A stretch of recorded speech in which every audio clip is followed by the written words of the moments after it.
ডেস্টিনির MD Rafiqul আমিন এবং আলহাজ মোহাম্মদ হোসেনকে নিয়ে দীর্ঘ 12 বছর কেউ প্রতিবেদন করেননি। আপনি এবং টিটু ভাই কি কারণে মূলত এই সিদ্ধান্ত নিয়েছিলেন ডেস্টিনি গ্রুপের বিষয়ে এরকম একটা পদক্ষেপ নেওয়ার জন্য? যদি আমাদের সম্মানিত দর্শক অধিক আগ্রহ বসে আছেন, আমি প্রথমেই সাকিব ভাইকে বলবো, তারপর টিটু ভাই এই বিষয়টিকে বলবেন। আপনারা কেন আসলে এরকম সিদ্ধান্ত নিয়েছিলেন, যদি আমাদের দর্শকদের উদ্দেশ্যে একটু বলেন। সাকিব ভাই, আপনি অসংখ্য ধন্যবাদ জনাব আবুল হাসান।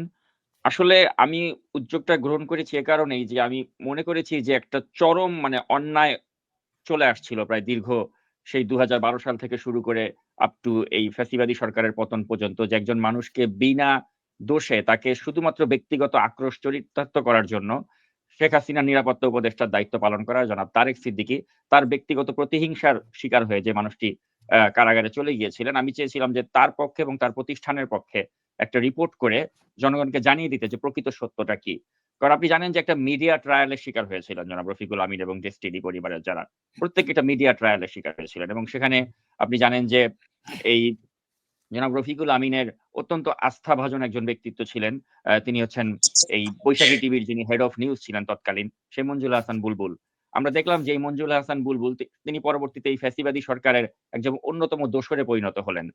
আমি সাংবাদিকতা ফিল্ডে করেছিলাম। আমি দ্য ইন্ডিপেন্ডেন্ট পত্রিকাতে সাংবাদিকতা করেছিলাম এবং তার সুবাদে কিন্তু এই মঞ্জুল হাসান বুলবুলকে কাছে থেকে দেখার আমার সুযোগ হয়েছিল। এবং আমি দেখেছিলাম যে ২০০৯ সালে বা ১০ সালের দিকেও তিনি কিন্তু একদম রফিকুল আমিনের একদম অত্যন্ত আস্থার একজন মানুষ ছিলেন এবং তিনি বৈশাখী টিভির পক্ষ থেকে যখনই কোনো একটা অনুষ্ঠান বা প্রেস কনফারেন্স করা হতো সেখানে তিনি ডেস্টিনি গ্রুপকে আপহোল্ড করতেন এবং এটাই করার কথা। কিন্তু এই লোকটিকে আমরা দেখতে পেলাম যে যখন রফিকুল আমিন কারাগারে গেল, তিনি একদম সরাসরি তিনি একদম যেটাকে আমরা বাংলায় বলি পল্টি মারলেন।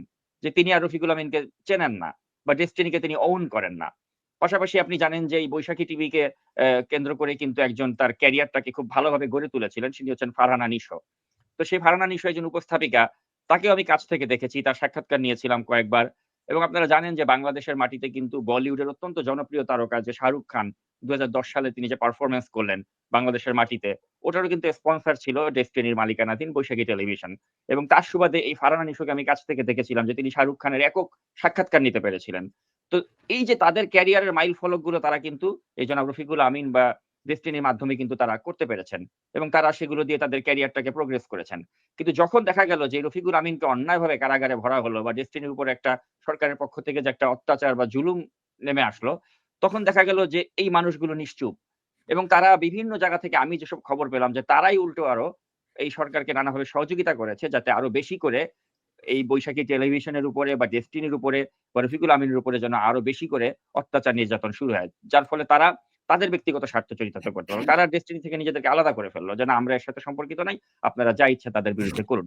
তো এইভাবে দেখলাম যে শুধু এই মঞ্জুল হাসান বুলবুল বা তার মতো লোকজনই কিন্তু নাই। আমরা দেখলাম যে ওই সময় যারা বৈশাখী টেলিভিশনে ছিল তারা প্রত্যেকেই কিন্তু তাদের জায়গা থেকে তারা কিন্তু একদম পল্টি মেরে দিল। তারা ডেস্টিনির সাথে নিজেদেরকে আর সম্পৃক্ততা রাখলো না। এই বৈশাখী টেলিভিশন কিন্তু আমরা দেখলাম তারা কোনো পক্ষে নিউজ করেনি।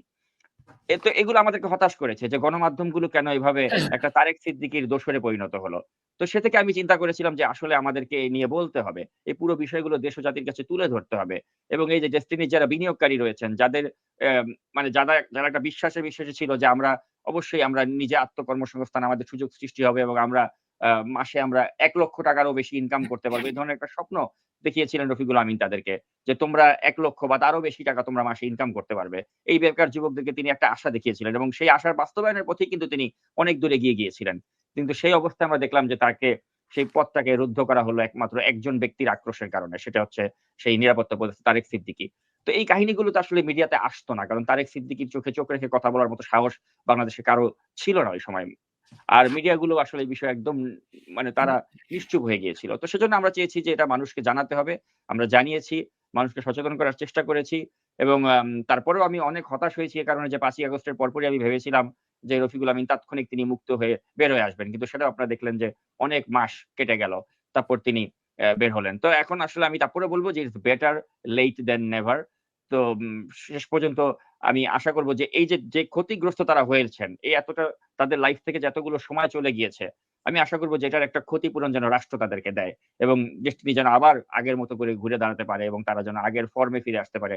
এটাই আমরা প্রত্যাশা করি এবং আমি আশা করব যে অন্তত এই জার্নিতে, এই যে নতুন করে যে যাত্রা শুরু হতে যাচ্ছে ডেস্টিনির, এই জার্নিতে আমি আশা করব যে গণমাধ্যমগুলো তাদের যে একটা মানে বাজে ভূমিকা তারা রেখেছিল, সেখান থেকে বেরিয়ে এসে তারা যেন এখন পজিটিভ কিছু নিউজ করে, এই আহ্বান আমার থাকলো একজন গণমাধ্যম কর্মী হিসাবে। জি, ধন্যবাদ।